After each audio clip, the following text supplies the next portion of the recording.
আরেক মামলায় গ্রেফতারি পরোয়ানা মাথায় ঝুলল বিএনপির ভারপ্রাপ্ত চেয়ারম্যান তারেক রহমানের। তারেক রহমানের দেশে ফেরা, এটাকে আমরা যদি একটা দেখবেন, পলিটিক্সটা তারেক রহমানের আসার আগ পর্যন্ত একরকম ছিল, আবার অল্পের জন্য ভাই আমাদের তারেক রহমান ভাইয়া বেঁচে গেছেন।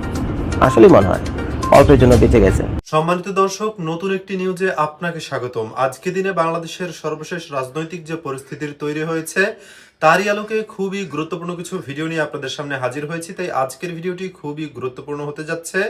সম্পূর্ণ ভিডিওটি দেখলে বাংলাদেশের রাজনৈতিক সর্বশেষ পরিস্থিতি সম্পর্কে খুবই গুরুত্বপূর্ণ কিছু তথ্য পেয়ে যাবেন। তাই ধৈর্য ধরে সম্পূর্ণ ভিডিওটি দেখার অনুরোধ রইল। তার আগে ছোট করে একটি অনুরোধ, আপনারা যদি এই ধরনের আপডেট নিউজগুলো সবার আগে পেতে চান অবশ্যই চ্যানেলটি সাবস্ক্রাইব করে বেল আইকনটি অল করে দিবেন।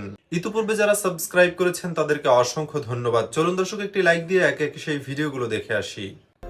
তো অল্পের জন্য ভাই আমাদের তারেক রহমান ভাইয়া বেঁচে গেছেন। আসলেই মনে হয় অল্পের জন্য বেঁচে গেছে। একটা জিনিস আপনারা খেয়াল করবেন যে বাংলাদেশে তো বর্তমানে আইন শৃঙ্খলার খুবই খারাপ অবস্থা। কিছুদিন আগে হাতির ঘটনা ঘটলো, আর হাতির ঘটনার আগে এবং পরে প্রত্যেক দিনই দুই চারজনের ঘটনা আমরা দেখি পত্রপত্রিকায়। কী ঘটনা তো বুঝছেন তো, আর তো খুলে বলতে পারবো না। তো এখন আপনাদের উচিত যারা কিনা হাই প্রোফাইল নেতারা রয়েছেন, যারা ইলেকশনে দাঁড়িয়েছেন, তাদের সেলফ সিকিউরিটি এখন আপনাদের নিজেদেরই দিতে হবে, বুঝছেন, যেটাকে সেলফ সিকিউরিটি বলে। তো নিজেদেরকে দিতে হবে। এখন থানা পুলিশের আশায় থেকে আপনাদের লাভ নাই। যদি আশেপাশে কোনো সন্দেহভাজন কোনো লোকজন দেখেন, মরার পরে অ্যাকশন না, বুঝছেন, মরার আগে অ্যাকশন নিতে হবে। এটি হলো নিয়ম। এটা একটা জিনিস এই ক্ষেত্রে আমি আপনাদেরকে বলি, আমি তো আমেরিকাতে বসে ভিডিওটা করি, তো এই মজার কাহিনীটা আমি আপনাদেরকে বলি। এখন বাংলাদেশে যেটা হয়, কেউ যদি আপনাকে মারতে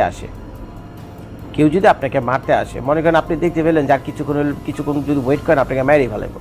তো এখন ওই ক্ষেত্রে আপনি যদি বাঁচার জন্য ওই লোকের পাল্টা মাইট দেন, তাহলে কিন্তু আইনের দৃষ্টিতে এখন আপনি অপরাধী। যে মারতে আসে সে অপরাধী না, কারণ আপনি ওই লোকের মাইরা চেহারা ফাটাই দিয়েছেন, এর জন্য হলো আপনি অপরাধী। এই একটা অদ্ভুত আইন বাংলাদেশে। এই গেল এক কাহিনী। দ্বিতীয় কাহিনী হলো একটা মেয়েকে মনে করেন ধর্ষণের জন্য কেউ একজন আসছে এবং ধর্ষণের জন্য নানানভাবে কাহিনী করছে, কোনোভাবে হয়তো করতে পারেনি বা মেয়েটা রেজিস্ট করছে। তো মেয়েটা রেজিস্ট করে দেখা গেল যে তার যে ওই যে নিচের যে টুনটুনি আছে, টুনটুনি কেটে ফেলাইছে নিজের বাঁচার জন্য, যান বাঁচানোর জন্য। মেয়েটা কি করছে, ওই ছেলেটা টুনটুনি কেটে ফেলাইছে। কিন্তু দেখেন, যদি এখন এটার বিচার যদি আদালত পর্যন্ত গড়ায়, দেখবেন কী হবে জানেন, এই যে ছেলেটা টুনটুনি কাটছে সে কিন্তু সবচেয়ে বড় ক্রিমিনাল ছিল, তাকে কিন্তু অ্যারেস্ট করা হবে না, বরঞ্চ তাকে চিকিৎসার জন্য হসপিটালে পাঠানো হবে। আর যে মেয়েটা জীবন বাঁচানোর জন্য ওই ছেলে টুনটুনি কেটে ফেলাইছে, তো সেই মেয়েকে ওই অ্যাটেম্পট টু মার্ডারের অপরাধে কিন্তু তাকে জেল হাজতে নিয়ে যাওয়া হবে। এই এক অদ্ভুত আইন। কিন্তু আমেরিকাতে কিন্তু একটু ডিফারেন্ট। আমেরিকাতে হলো, আমেরিকার যে আইন যেটা আছে আর কি, যদি আপনি প্রমাণ করতে পারেন কোর্টে যে আপনি নিজেকে বাঁচার জন্য আরেকজনকে হত্যা করছেন, বুঝছেন, তো সেটা হলো বৈধ, হালাল। সেই হত্যাকাণ্ড, সেই ধরনের ঘটনা যদি ঘটে, তাহলে টোটালি হলো হালাল আমেরিকার আইনে। তো যার ফলে পৃথিবীর অন্য কোনো দেশে আইন আছে কিনা জানি না, আমেরিকার প্রত্যেকটা প্রাপ্তবয়স্ক লোকের কাছে যাদের বয়স 21 বছরের বেশি, প্রত্যেকের নিজেদের রাইফেল, বন্দুক যা কিছু আছে রাখার অধিকার আছে। অর্থাৎ এই দেশের সরকার বলে তোমার জীবন রক্ষা করার দায়িত্ব হলো তোমার। পুলিশ তোমাকে শুধু হেল্প করতে পারবে, কিন্তু তোমার জীবন তোমাকেই রক্ষা করতে হবে। কেউ যদি তোমাকে মারতে আসে, তুমি পাল্টা মারো, কিন্তু তোমাকে প্রমাণ করতে হবে যে তুমি যদি এই ঘটনা না ঘটে, তা পাকে যদি পাল্টা না পারতো, তাহলে তুমি মরতা। তো এই হলো অবস্থা। কিন্তু বাংলাদেশে এই ধরনের আইন কানুন নাই। এখন আমাদের এই তারেক রহমান ভাইয়ার যে অফিস আছে, চেয়ারপারসনের অফিস, চারটিখানি কথা না, উনি বাংলাদেশের ভবিষ্যৎ মন্ত্রী।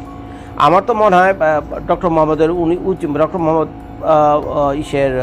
ইউনূসের উচিত তাকে SSF, স্পেশাল সিকিউরিটি ফোর্স যেটাকে বলে, অন্তত সেই ধরনের একটা লকড সিকিউরিটি ওনাকে আসলে দেওয়া উচিত। কিন্তু কেন দিচ্ছে না তা আমি জানি না। তো এখন ওনার যে নিজের সিকিউরিটি, নিজের লোকজন যারা আছে, তারাই মনে হয় তারা পালাক্রমে তাকে পাহারা দিয়ে রাখে। তো তাদের হাতেই এই হামিম গ্রেপ্তার হয়। আমি পুরো নিউজটা আমি আপনাদেরকে পড়ে শুনেন। এই যে এখানে দেখতে পাচ্ছেন আপনি, একটি NID আসল, অন্য দুটি হোটেলে গার্লফ্রেন্ড নিয়ে যেতে তারেক রহমানের বাসার সামনে আটক হলো হামিম। এখন কোনো বাড়ির সামনে যদি ঘোরাঘুরি কেউ করে, তো স্বাভাবিকভাবে আটক হতে পারে। ভাই আপনি যদি ভালো মানুষ হন, তো ভালো মানুষ, আপনার ভিতরে তো কোনো 2 নম্বর জিনিস থাকার কথা না। কিন্তু পুলিশ যখন আপনারা ধরছে, আমাদের চেয়ারপারসন তারেক রহমানের লোকজন যখন এই লোকের আটক করছে, পুলিশ যখন জিজ্ঞাসাবাদ করছে, তার কাছে দেখেন প্রথমেই পেয়েছে 3টা ওনার কাছে NID কার্ড। একটা মানুষের 3টা NID কার্ড কেমনে হয়? তো একটা হলো আসল আর 2টা হলো নকল। ওই নকল 2টা নিয়ে উনি যেতে হলো গার্লফ্রেন্ডে, আসলটা সে নিজের কাজে রাখতো, এখন এই অবস্থায় সে ঘোরাঘুরি করতেছে, চিন্তা করে দেখেন। এখন দেখছেন নাকি তার লেভেল, দেখছেন নাকি তার বলে আবার অনেক গার্লফ্রেন্ডও আছে, এবং এত গার্লফ্রেন্ড যে তাই এর জন্য তাকে 2টা এক্সট্রা এনআইডি কার্ডও করতে হয়েছে। আচ্ছা, যাই হোক, গুলশানের বিএনপি চেয়ারপারসনের রাজনৈতিক কার্যালয়ের সামনে থেকে গ্রেপ্তার ইনামে হামিমকে 3 দিনের রিমান্ডে নেওয়া হয়েছে। সোমবার ঢাকার অতিরিক্ত চিফ মেট্রোপলিটন ম্যাজিস্ট্রেট জসিতা ইসলাম রিমান্ডে নেওয়ার এই নির্দেশ দেন। রিমান্ডের আবেদন শুনানির সময় একাধিক এনআইডি কার্ড রাখার কারণ জানতে চাইলে আসামি হামিম আদালতকে বলেন, একটি আমার আসল এনআইডি কার্ড আর অন্য 2টি গার্লফ্রেন্ড নিয়ে হোটেলে যাওয়ার উদ্দেশ্যে তৈরি করেছিলাম।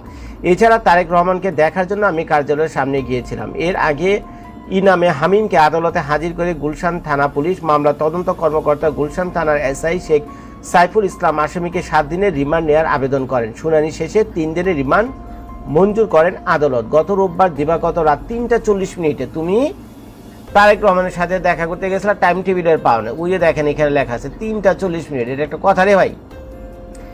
দিকে গুলশানের 86 নম্বর রোডে বিএনপি চেয়ারপারসন কার্যালয়ের সামনে সন্দেহজনকভাবে ঘোরাঘুরি করার সময় ইনামে হামিমকে আটক করে চেয়ারপারসন সিকিউরিটি ফোর্স সিএসএফ।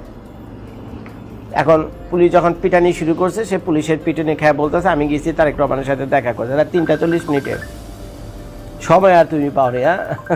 তুমি গেছো রাত 3টা 40 মিনিটে তারেক রহমানের সাথে দেখা করার লেগে। তো যাও বেলা পিটানি খাও।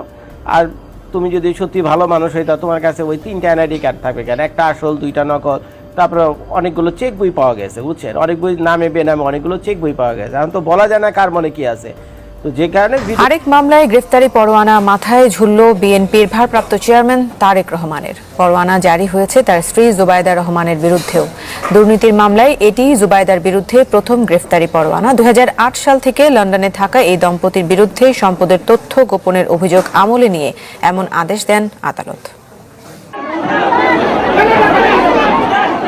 এখন পর্যন্ত 4 মামলায় সাজা হয়েছে তারেক রহমানের। বঙ্গবন্ধুকে কটূক্তি, অর্থ পাচার, জিয়া অরফানেজ ও 21 আগস্ট গ্রেনেড হামলা মামলায় যাবজ্জীবন সাজা নিয়ে পলাতক তারেক রহমান। কিন্তু স্ত্রী জোবায়দার বিরুদ্ধে মামলা একটি। দীর্ঘ 14 বছর ধরে তারেক ও তার স্ত্রীর বিরুদ্ধে অভিযোগ আমলে নিতে অপেক্ষা করতে হয়েছে বিচারককে। অবশেষে মঙ্গলবার তত্ত্বাবধায়ক সরকারের সময় করা 4 কোটি 81 লাখ টাকা সম্পদের তথ্য গোপন ও মিথ্যা তথ্য দেওয়ার মামলায় তারেক ও জোবায়দার বিরুদ্ধে গ্রেপ্তারি পরোয়ানা জারি করেন আদালত। সম্প্রতি দুদকের আবেদনে সর্বোচ্চ আদালত এই মামলায় বিচারের বাধা দূর করেন। সম্পদের তথ্য গোপন এবং জ্ঞাতওয়াই বহির্ভূত একটি সম্পদের মামলায় জনাব তারেক রহমান এবং তার স্ত্রী ডাক্তার জুবাইদুর রহমান বিরুদ্ধে চার্জশিট দেওয়া হয়েছে। এই চার্জশিট দেওয়ার পরে জুবাইদুর রহমান এসে হাইকোর্টে স্টে নেয়। হাইকোর্টে স্টে নেওয়ার পরে রুল হয়, রুলটা খারিজ হয়। খারিজ হওয়ার পরে তারা সুপ্রিম কোর্টে আপিল বিভাগে গেল। সুপ্রিম কোর্টে আপিল বিভাগ বলল উনি অ্যাবসকন্ডিং। হাইকোর্টে যে রিট পিটিশন দাখিল করা হয়েছে এটা মিসকনসেপ্ট, হাইকোর্টের উচিত হয়নি এই ব্যাপারে রুল এবং স্টে দেওয়া। যেটা আপনি জানেন সেই জাজমেন্টটা অলরেডি হয়েছে, প্রায় 6 মাস হয়ে গেছে। এর পরবর্তীতে আরও 2টো রিট ছিল তারেক রহমান এবং ডক্টর জুবাইদুর রহমানের হাইকোর্ট ডিভিশন। প্রায় 1 মাস পূর্বে, 1 মাসের বেশি হবে, হাইকোর্ট ডিভিশন সে 2টো রুল অলরেডি খারিজ করে দিয়েছে, স্টে ভ্যাকেট করে দিয়েছে। এখন আজকে দিন ধার্য ছিল এই মামলাটির। সেখানে আমাদের দুর্নীতি দমন কমিশনের পক্ষ থেকে বলা হয়েছে আইনের দৃষ্টিতে তারেক রহমান পলাতক, ডক্টর জুবাইদা পলাতক। যেহেতু তারা পলাতক, মামলা চলতে আইনগত কোনো বাধা নেই। মাননীয় মেট্রো সিনিয়র স্পেশাল জাজ নথি দেখে, কাগজপত্র দেখে, হাইকোর্টের ইনফরমেশন দেখে উনি পদক্ষেপ নিয়েছেন এবং তাদেরকে পলাতক ঘোষণা করেছেন। এখন আমরা আশা করছি মামলাটি আমরা দ্রুত নিষ্পত্তি করতে পারব। তারেক রহমানের বিরুদ্ধে প্রায় 25টির মতো মামলায় গ্রেপ্তারি পরোয়ানা রয়েছে। মঙ্গলবারের গ্রেপ্তারি পরোয়ানা নিয়ে আইনজীবী জানান, রাজনৈতিক উদ্দেশ্যেই এ পরোয়ানা। এই ভিডিওগুলো দেখছিলেন, এই সম্পর্কে আপনাদের মন্তব্য কমেন্টে লিখে পাঠাবেন। ভিডিও ভালো লাগলে চ্যানেলটি সাবস্ক্রাইব করতে ভুলবেন না। এবারের মতো এখানেই বিদায় নিচ্ছি। শীঘ্রই দেখা হবে নতুন কোনো ভিডিও নিয়ে। ততক্ষণ সকলে ভালো থাকুন, সুস্থ থাকুন। আসসালামু আলাইকুম ওয়া রাহমাতুল্লাহি ওয়া বারাকাতুহু।